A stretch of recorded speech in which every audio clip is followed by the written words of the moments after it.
Bonjour mesdames et messieurs, bienvenue dans ce nouvel épisode de Trésor AG. Aujourd'hui, toujours dans les épisodes de résumé de ma saison 5, et cette fois-ci, c'est la monnaie, donc l'argent que j'ai trouvé tout au long de ma saison 5. Donc, je vais vous démontrer tout ça, vous montrer les différentes statistiques et vous expliquer évidemment là, les nouveaux records, parce que de mémoire, des nouveaux records, là, j'en ai quelques-uns que j'ai battus cet été au courant de ma saison. Donc, je vais tout vous montrer ça. En regardant les pièces que vous verrez, ne vous fiez pas aux chiffres que je vous donne versus le nombre de pièces que vous voyez sur la table. Parce qu'évidemment, il y a certaines des pièces que j'ai trouvées qui étaient un peu abîmées, donc je les ai pas mis avec les autres. Il y a des pièces que j'ai mis avec les pièces commémoratives, avec les pièces américaines. Donc, il y a certaines pièces qui peuvent ne pas être présentes sur la table. Donc, si vous faites les totaux, ça se peut que ça balance pas avec les chiffres que vous voyez à l'écran. Donc, sans plus tarder, je vous laisse regarder l'épisode et je vous reparle et je vous donne le mot de la fin. À tantôt! Je vous présente maintenant les différentes dénominations de pièces trouvées avec les différents totaux, incluant ceux des saisons précédentes. Je débute donc avec les 1 cent. J'ai trouvé cette année un total de 321 pièces de 1 cent. Beaucoup de cents trouvés, mais moins que les autres années. C'est en fait ma plus petite quantité depuis que j'ai commencé. Plusieurs facteurs peuvent l'expliquer, mais j'ai fait moins de sorties cette année et les parcs visités pouvaient être plus récents, donc avec moins de vieilles scènes noires, comme on les appelle ici au Québec. Je vous rappelle que le Canada a cessé la production des 1 cent depuis 2012. Donc, lorsqu'on paie en argent comptant dans les commerces, les sous sont arrondis aux 5 cents le plus près. Ça fait donc maintenant 13 ans là, que cette pièce n'est plus frappée au Canada. Et considérant la valeur de la pièce, lorsque les gens en échappaient par terre, souvent ils ne prenaient pas le temps de les ramasser et les laissaient par terre. Donc, ça peut expliquer aussi pourquoi ces pièces sont dans un état de dégradation souvent plus avancé. Comme on voit dans la vidéo, certaines pièces manquent des morceaux ou sont tout simplement trouées. Parfois, je montre une de ces pièces à des jeunes qui s'amusent dans le parc et ils n'ont aucune idée de c'est quoi cette pièce-là. Ils l'ont jamais vue de leur vie. Évidemment, les jeunes ayant 7, 8, 9, 10 ans.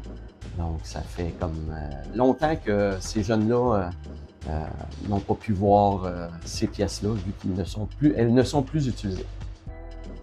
Vous remarquerez également en mortaise en haut à droite le nombre de pièces des autres saisons pour comparaison avec le grand total jusqu'à présent. Les 5 sous maintenant, je vous disais dans un des épisodes précédents que je semblais en trouver beaucoup plus que les années précédentes.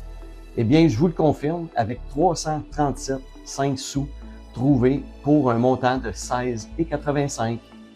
Et je bats ainsi mon record à vie par un gros 65, pas 65, mais 62 pièces de plus. Et tout ça, bien, en moins d'épisodes que les autres saisons. Vous voyez dans l'encadré en haut à droite là, les totaux des autres saisons là, pour comparaison.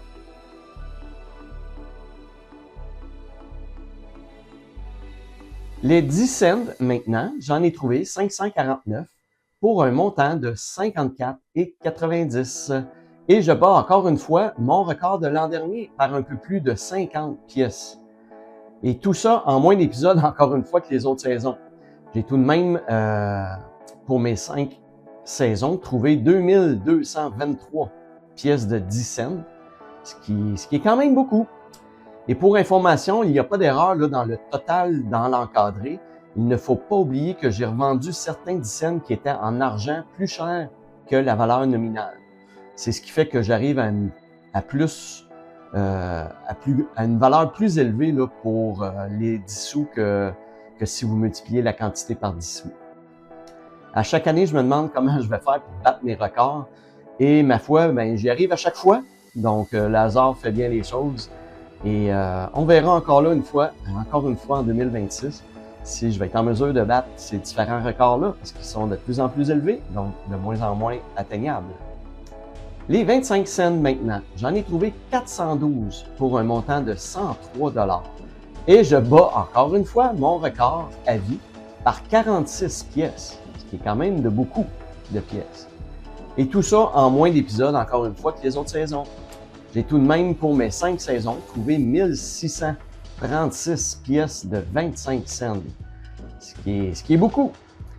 Et encore une fois, ici, il n'y a pas d'erreur dans le total dans l'encadré que vous voyez, à cause des pièces en argent de 25 cents que j'ai revendues pour plus cher que la valeur nominale. Plus ça augmente et plus les records seront difficiles à dépasser, bien que je dis ça à chaque année et je finis toujours par en fracasser quelques-uns pendant la saison. Exceptionnellement, cette année, j'ai trouvé une pièce que je n'avais jamais trouvée jusqu'à présent. Vous l'avez vu dans mon épisode sur mon top 10 de mes découvertes préférées. Il s'agit en fait d'un 50 cents canadien, soit une pièce de monnaie rarement utilisée dans les commerces. Cette pièce est plus conservée dans les collections numismatiques qu'autre chose. Donc, vous comprendrez qu'une telle découverte est très exceptionnelle et rare. Les 1 $ maintenant, j'en ai trouvé 230 pour une valeur de 230 $ et je bats encore une fois mon record à vie avec 26 pièces de plus. C'est ma dénomination la plus payante à vie pour un total de 893 pièces de monnaie d'une valeur de 893 $ pour l'ensemble de mes saisons. Ça fait partie de mes pièces préférées que j'aime trouver. C'est toujours un peu une surprise lorsque j'en trouve, car les signaux sur mon détecteur varient énormément d'une pièce à l'autre selon les années de fabrication. Comme vous remarquerez, ils sont relativement propres comparé à ce que vous voyez à chaque épisode, puisque je les passe dans un cycle de nettoyage par culbutage pour les rendre plus propres pour les repasser dans les commerces. Pour les 2 $ maintenant, j'en ai trouvé 99 pour un montant de 198 $. Encore une fois, c'est un record battu par plusieurs pièces, soit 38 de plus. Wow, c'est vraiment... Je suis vraiment impressionné par cette quantité. Vous voyez dans l'encadré que c'est tout de même beaucoup plus que les autres saisons. Surtout que c'est ma pièce préférée à trouver en plus. Donc, encore un beau record qui sera probablement difficile à battre. On verra en 2026 et pour les saisons futures. Finalement, je ne vous avais jamais présenté des billets de banque dans les autres années. Alors, je commence cette année à vous les présenter, même s'il n'y en a pas beaucoup. Alors, vous voyez ici que j'en ai trouvé pour ma saison 5 au total. Désolé, je vous dis 5, mais en fait, c'est 6 billets que j'ai trouvés cette année. C'est surtout autour de mes bancs de neige, là, le printemps, que je trouve des billets. Bien que cette année, j'ai trouvé un 10 $ en faisant de la détection, proprement dit, dans un parc. Donc, encore une fois, cette année, ce fut un record pour le nombre de billets. Et je risque d'avoir un petit peu de difficulté à battre encore une fois ce record dans les prochaines années. Ça sera à voir. Les pièces commémoratives ici. J'en ai trouvé cette année 77. Pour une fois, ce n'est pas un record. J'en ai trouvé beaucoup aussi des États-Unis. Ce sont des pièces émises pour des événements historiques ou encore pour des personnes qui ont réalisé des exploits ou qui ont été importants là, dans l'histoire du Canada. C'est toujours le fun de trouver ce type de pièces. Ça fait différent de la monnaie régulière, puis ça me rappelle des petits bouts de notre histoire. Je ne présente pas le total en dollars que ça représente, car ces pièces ont été comptabilisées avec les pièces régulières. J'en fais le dénombrement seulement pour vous comparer entre les saisons et pour vous donner une petite idée de la quantité que je trouve à chaque année.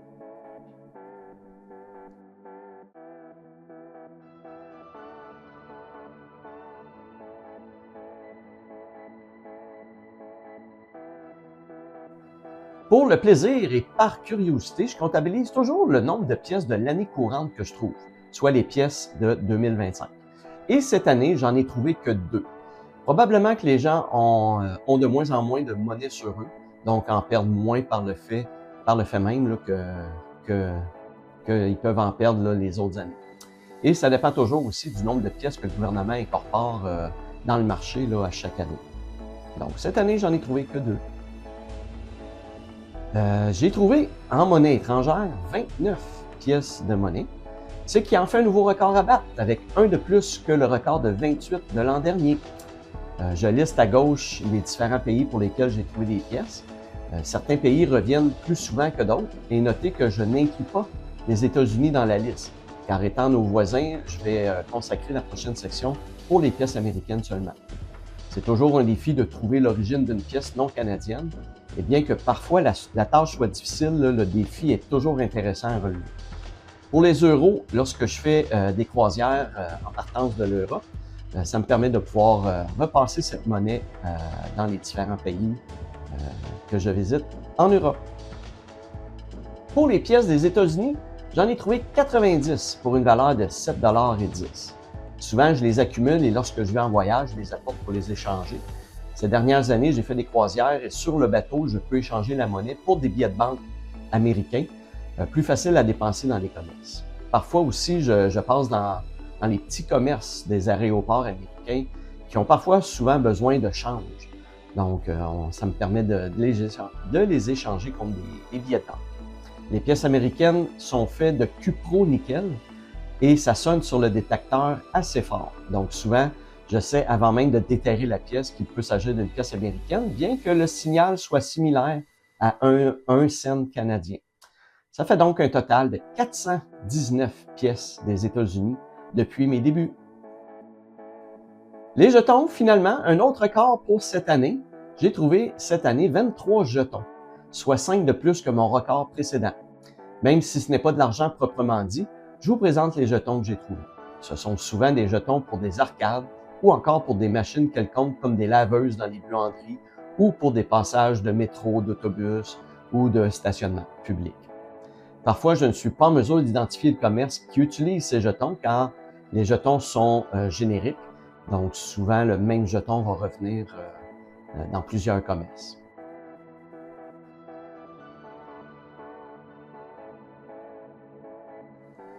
Au final, pour ma saison, c'est un total de 1955 pièces de monnaie pour une valeur de 641,46 $. C'est donc encore une fois un record battu de peu pour cette année, et ce, autant pour la quantité que pour la valeur en argent. On voit que c'est tout de même assez stable au niveau des quantités trouvées. Et encore une fois, serais-je capable de battre ce record et d'atteindre les 2000 pièces en 2026? À suivre! Encore une fois, ne vous fiez pas à ce que vous voyez comme rouleau pour faire un calcul, car j'ai des pièces qui étaient trop abîmées pour les mettre en rouleau. J'ai des pièces que je conserve aussi pour diverses raisons. Et parfois, il manque des pièces pour faire un rouleau complet.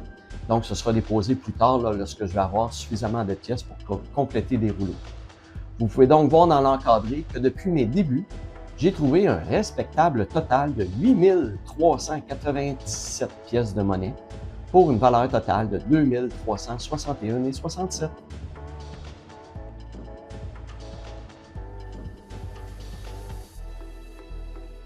Je vous présente maintenant quelques petits tableaux résumant ma saison. Donc ici, un tableau pour chacun des épisodes, les différentes monnaies que j'ai trouvées par épisode. Donc, vous voyez une colonne pour les 1 $, pour les 1 cent, les 10 cents, les 2 $, etc. Vous avez en jaune ici les valeurs les plus élevées. Donc, pour ma saison, exemple, pour les 1 $, c'est dans l'épisode 29 que j'en ai trouvé le plus pour un total de 16. Même chose pour les 1 cent, c'est l'épisode 34 qui se mérite le plus de 1 cent avec 45, etc. Donc, vous avez chacune des dénominations comme telles. Et vous avez également la dernière colonne ici, qui est le grand total. Et on voit que mon plus élevé est de 126. Donc, pour un seul épisode, qui est l'épisode 34, j'ai trouvé 126 pièces de monnaie dans mon épisode. Donc, c'est mon record. Et vous avez dans le haut, pour ma saison 5, la première ligne ici, les valeurs totales. Donc, ceux qui sont en jaune ici sont répertoriés en haut.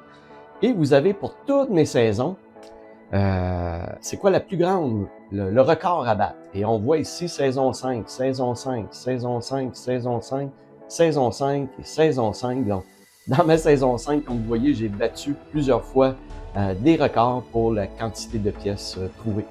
Donc, c'est un petit tableau que je compile à mesure que je reviens de mes journées de détection. Et ça me permet de voir combien de pièces que j'ai trouvées dans chacun de mes épisodes pour chacune de mes dénominations de pièces. Donc, ça fait beaucoup de pièces de trouver pour une seule saison. Maintenant, je vous présente un tableau similaire au tableau précédent, mais cette fois-ci pour la valeur monétaire de chacun de mes épisodes. Donc, veuillez noter que les épisodes 1 à 6 étaient les épisodes de tournée de bande de neige. Donc, les épisodes 7 à 36 sont les épisodes de tournée de détection, vraiment avec mon détecteur. Donc, vous voyez pour chacun des épisodes, la quantité, la valeur que j'ai trouvée, toutes pièces confondues, tout article confondu et revendu. Donc, on voit que mon épisode le plus payant est le 35e épisode avec une valeur de 327,69 à cause des bijoux revendus. Donc, ma petite breloque en or, là, 14 carats que j'ai trouvé. J'ai pas revendu encore mes bijoux. Donc, les valeurs que vous voyez ici, ce sont les valeurs à peut-être $1 près là, de la valeur que je vais avoir pour chacun de mes bijoux. Donc, je les ai déjà comptabilisés et ça donne ce montant-là pour chacun de mes épisodes. Donc, c'est quand même des beaux épisodes. On voit que mon épisode le moins élevé m'a rapporté seulement que $7,32. Et on voit ici en haut que la moyenne se trouve à être 53,49. Donc, à chaque fois que je sors, ça me donnait en moyenne $53 de trouvailles au niveau de la valeur. Et on voit le total, $2,336,80. C'est ce que ma saison 5 va m'avoir donné. Je crois que ça va être un record. Je vais vous le montrer un petit peu plus tard, mais je crois que c'est un record. Je suis pas certain que j'avais déjà dépassé $2,000. Donc, wow, c'est une belle valeur. Ça a payé presque mon voyage complet que j'ai fait il y a quelques semaines en croisière. Donc, cool, je suis vraiment content de ces résultats-là pour cette année. Et maintenant, pour terminer, je vous présente quelques statistiques que je vous présente à chaque année concernant différents records que je suis d'année en année, que j'essaie de battre évidemment là, à chaque fois. Donc, on commence avec la plus grosse boursée. Je vous rappelle, une boursée, c'est tout simplement une quantité de pièces trouvées au même endroit, donc dans le même trou. Si on peut dire ainsi, là, en creusant, je ramasse X nombre de pièces dans la même pelletée de terre, si on peut dire. Donc, ma plus grosse boursée remonte à la saison 2 avec 31 pièces de monnaie qui étaient enfouies ensemble. Le maximum de pièces dans un même parc, j'ai eu un record cette année à ma saison 5, à mon épisode 14, avec 52 pièces trouvées dans le même parc, qui était le parc Marcel Wilson à Montréal. Le maximum de pièces pour le même épisode, je l'ai encore cette année battu à l'épisode 34 avec 126 pièces de monnaie trouvées. C'est beaucoup de pièces de monnaie, donc c'est un nouveau record que je vais peut-être avoir de la difficulté à battre dans le futur. Le maximum en valeur dans un même parc, en valeur au niveau des pièces de monnaie toujours, $21,76, encore une fois cette année à mon épisode 14 au parc Marcel Wilson. Donc, ce record va un petit peu avec le record sur le nombre maximum de pièces là, dans un même parc. Souvent, ça va se suivre. Le maximum en dollars pour un épisode au complet, seulement en argent, en monnaie, c'est encore une fois cette année, à mon épisode 14, que je l'ai battu avec $45,40. Le maximum pour un épisode, tout objet confondu, donc si on parle de l'argent, des bijoux, des objets que j'ai revendus, c'est encore une fois cette année, à mon épisode 35, que je l'ai battu avec une valeur de $327,69, dû à ma petite breloque en or 14 carats. Donc, c'est un très beau record. Et encore une fois, j'espère un jour de pouvoir le battre, parce que c'est quand même beaucoup d'argent pour un même épisode pour une seule sortie. Le maximum de pièces étrangères, donc ma saison 2 et ma saison 4, j'ai eu 5 pièces étrangères dans un même épisode. Pour le maximum de petites voitures trouvées dans une séance, dans un épisode, ça remonte à ma saison 2 avec 26 petites voitures. Et finalement, je vous parle des maximums, mais je vous donne 2 statistiques sur le minimum pour un épisode en argent. Donc, le plus petit montant que j'ai trouvé pour une journée, c'est 69 sous dans ma saison 4. Et en termes de pièces, de nombre de pièces, c'est 8 pièces de monnaie dans ma saison 3, à 2 reprises dans ma saison 3. Et finalement, le maximum de parcs que j'ai scanné dans une seule séance, dans un seul épisode, c'est 14 à ma saison 3. Donc voilà, c'était les différentes statistiques de ma saison. Je vous retrouve pour la conclusion. Voilà, c'est ce qui conclut l'épisode d'aujourd'hui. J'espère que vous avez aimé. Comme à l'habitude, n'hésitez pas à liker la vidéo et à vous abonner à ma chaîne si ce n'est déjà fait. Et la semaine prochaine, ce sera le dernier épisode résumé de ma saison 5 et ce sera les statistiques. Donc, je vous montrerai une panoplie de statistiques là, sur le déroulement de ma saison 5. Donc, sur ce, bien, je vous dis à la prochaine!